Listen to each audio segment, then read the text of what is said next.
Thank you, listeners, for joining us for this episode of Wellness Wednesday. It is time to get back to class. And in for today's conversation from Vitality Unlimited, the VIPs, we have Marianne McKown, who is Vitality Unlimited Outreach and Partnership Development Specialist, along with Vivki LaVersa, Eastern Nevada Behavioral Health Operations Coordinator. She is an internationally certified alcohol and drug counselor with Vitality Unlimited. And we're going to open the topic with kind of the stress of getting back to school, right? And I guess, Marianne, is that something you want to lead us in on? Yeah, it's one of those things that a lot of things bring out stresses in your life. And I think one of those big ones for children and for their parents, and actually maybe even the whole community, is that going back to school. We're getting close to school starting up. I know sometimes I get frustrated. I'm like, oh, I have to wait on a school bus, or there's just so many different things that can bring in those stressors, and we want to remind people that Vitality is here. So when you're going through those life stressors, you might want to talk to somebody about it and figure out different ways to cope with it, and Vitality is one of those ways. Thanks, Marianne. So, Vivki, maybe you have some tips or some clues or even some little-known facts about the stress that could be associated with going back to school. Well, absolutely. When we talk about returning to school, not only are we talking about children who have had free range throughout the summer are now being requested to come back into the structure of the community or the structure of the school schedule. You know, it's a Monday through Thursday. From beginning to end, it can be very difficult to adjust. And so what we find not only is the struggle that the adjustment in which adolescents will have in entering school, but also the parents who may have the financial burdens of preparing these, children to return to school. I remember a big thing used to be school shopping. Ooh, how fun was that? But if you have 1, 2, 3, 4, 5 children, it can be burdensome. And so there certainly can be some financial issues that come into play. The wonderful thing about Vitality is that with the school schedule being Monday through Thursday, we have a lot of available spots on Friday. And so children don't necessarily have to miss school. They can come in, we can schedule and really work around the parents' schedule as well, and be able to manage and kind of help them adjust. And that's really a good point. And for teachers, too, because staff, there's a certain kind of stress that goes with that. Absolutely. They begin even sooner than the students do usually. And with teachers, it's not a 40-hour a week. These teachers go in early. They stay late. They see these children that have all kinds of needs and have to address them. And it can be emotionally charging, but also just physically demanding and tiresome. And so, yes, if they have any difficulties or anything along those lines, they can reach out as well.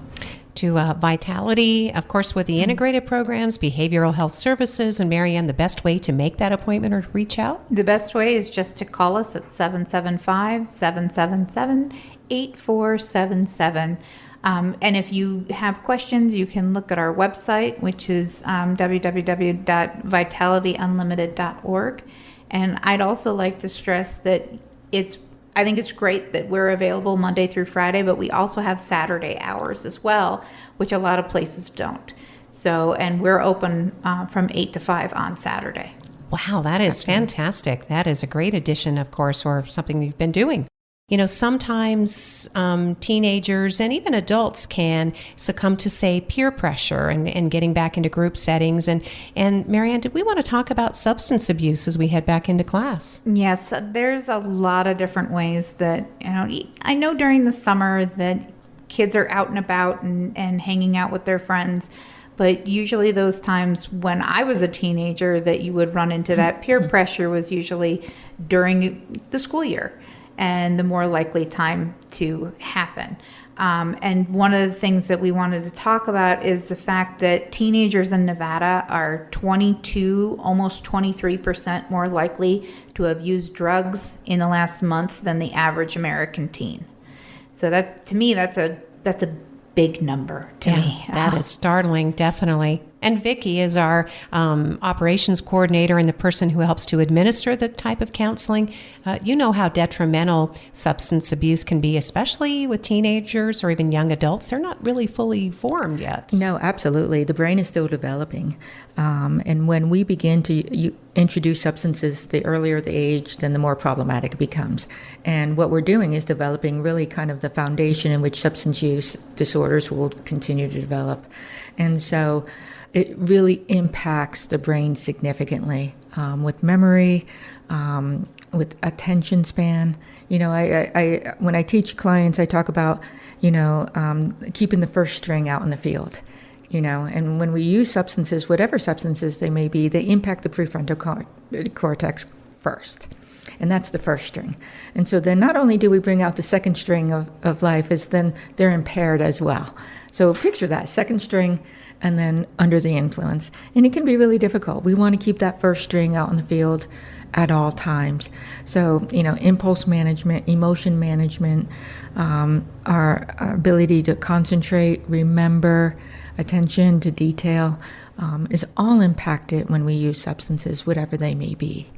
Well, and isn't it true for both of you in your profession, don't you find, Marianne, that often people that are suffering an addiction, an abuse issue, they didn't want for that to happen. That wasn't the intention. Oh, absolutely not. I mean, so many of the people that are using a substance improperly, if they're a prescription drug that they're using improperly or overdosing or using more of than they should, or if it's an illicit drug, a lot of times that stems back to they have a mental health issue that hasn't been addressed.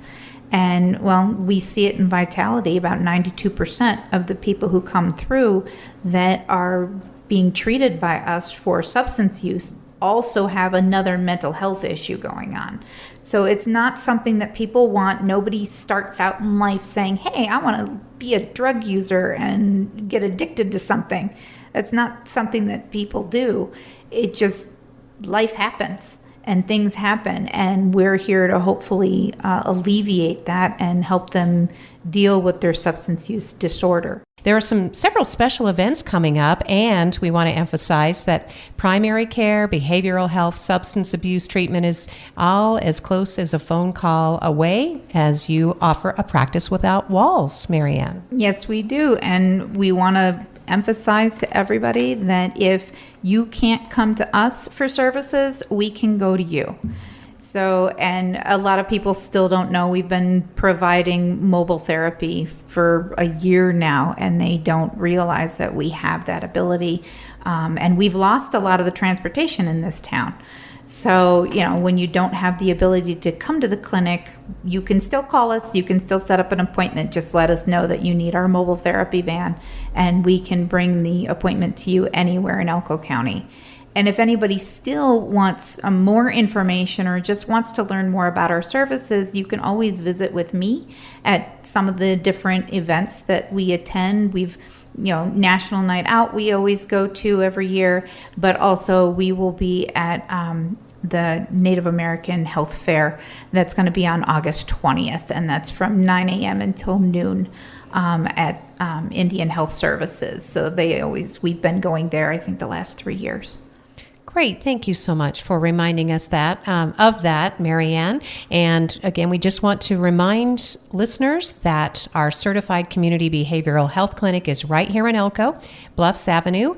And you can visit online to get more information about how to schedule, vitalityunlimited.org. I believe you also have a great Facebook page. Yes, we do. We have 4 Facebook pages because we have one for each of our CCBHCs, but I try to make anything specific to Elko is on our Elko Facebook page. Oh, so find out more by calling 775-777-8477. That's the number even in case of crisis. So that is the crisis line 24/7 as well. 988 if you or someone you care for is experiencing a mental health crisis in addition to that. But sometimes people drop into this addiction casually, Marianne, like with the introduction of marijuana, with it being legal in Nevada now, that can be confusing. I think it's one of those things that I was kind of surprised how much it's growing. I looked on the National Center for Drug Abuse Statistics, and it said that basically 10.24% of 12 to 17-year-olds report using drugs in the last month. That, to me, when I saw the number 12, that a 12-year-old could be using drugs, that to me is huge. But then it said among them, almost 92% report using marijuana. So, and it's really growing. We have 16.65% of all 12 to 17-year-olds report using marijuana in the last year. That's not legal for any of them. I mean, people keep saying, oh, marijuana is legal in Nevada. Not if you're under 21, it's not. Just like alcohol. So the fact that that's really growing can be a really scary issue for parents. And what we find too, and I think this is the biggest problem coming from a perspective of being a counselor and specializing in substance use, is that this is not the marijuana of the 60s. And I want to make that really clear. A lot of people think, oh, it's just weed. You know, if I had $1 every time I heard I was just weed, I wouldn't have to work. Because it's not about just being weed. The reality is the potency that we have developed and the skills that we've developed in potentiating the these psychoactive properties has just grown exponentially. This is not the marijuana of the 60s and 70s, which was 6 to 7% potency. Now we're up in the 90s. And what we're finding is that when we introduce a substance that has that amount of psychoactive substance, what happens is it significantly impacts the developing brain, but also the brain that's already developed. And we're seeing a lot of mental health issues that occur based on that. And so to think it's just marijuana, that, oh, I'd rather have my kids smoking weed than doing the hard stuff, believe me, they will begin to significantly experience the difficulties the quote-unquote hard stuff has, and will become just as problematic. And one of the things I'd love to bring up, because Vivki told me, and I hear a lot from people, you can't overdose on marijuana. So that's why they think it's safe. But Vivki was telling me that you can. You can. You know, I knew of a client that I worked with that had THC gummies and had forgotten and were eating them all throughout the day, in which began the overdosing of THC and became catatonic and had to be admitted into the local ER. And so one way of treating that is through other medication. But yeah, it's overdosing. Not overdosing like fentanyl and heroin, in which you die, but it is overdosing, and there's significant problems. And so, yeah, we have to be really careful with the use of marijuana. But Marianne, as you well know, with your previous involvement in the community as a news reporter and having family in law enforcement, that fentanyl is also destroying a lot of lives and families. I mean, is there hope for fentanyl abusers? I think there's hope for anybody who's misusing a drug. You know, that's why we have our facilities to be able to treat and to help them, whether it's inpatient residential or whether it's outpatient. But one of the things I always like to emphasize with people is they need to know, what are you putting in your body? You need to know that you're getting things from a reputable source, because fentanyl is out there and it kills really easily. I was looking up, it's the world's deadliest opioid. And when I was looking up how much fentanyl it takes to be fatal, it's 2 milligrams. It's less than 0.007% of an ounce of fentanyl causes certain death. And I'm like, well, how do I explain to the layperson what the heck is a milligram? I know there's a lot of people out there in the gold industry, they understand what an ounce is, but I looked it up. 1 milligram is half of a small mosquito. So to get 2 milligrams, you have to have the whole mosquito. So that to me it can be very eye-opening of how tiny of an amount of that drug can be certain death. It's death in powder, a pill, whatever. And we've experienced that in our community, Vivki. Yeah, absolutely. I think, the scary part is, as you're saying, get it from a reputable source. And we struggle with, people who happen to deal in substances aren't maybe necessarily the most reputable. We've seen in the early days methamphetamine was cut with a little bit of heroin to keep the person sick, and so that they would experience the withdrawal and then come back. And it was a marketing strategy for substance dealers. And so I think it's a really tricky place to be when we're purchasing things. Can we ever really trust what they say? Mm-hmm.